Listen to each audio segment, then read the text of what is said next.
over the course of the last quarter century or so, dogs with obsessive compulsive disorder, dogs with other anxiety-related behaviors like generalized anxiety, which is a human psychiatric illness.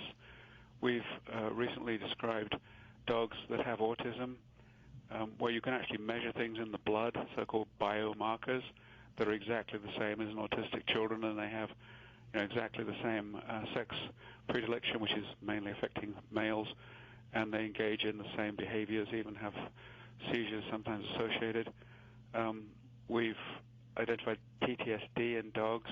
Identified that long before the military finally caught on and now acknowledges that there is a canine form of PTSD. Well, that begs a question, then. Why could they not have depression and commit suicide?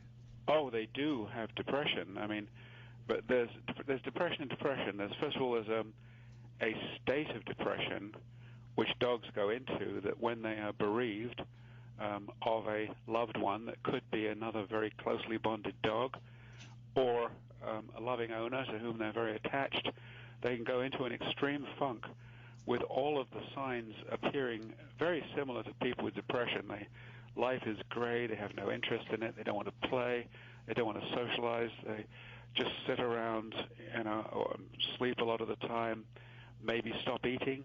We've had cats do that in situations of bereavement, and when cats stop eating, they can get a fatal liver disease called hepatic lipidosis. We've had them in here being treated for that, and then I have to treat them for the depression. But the difference is that is a state of depression, and when you talk about depression in people, we all know that if a loved one dies, you're depressed and down and blue, and you get over it.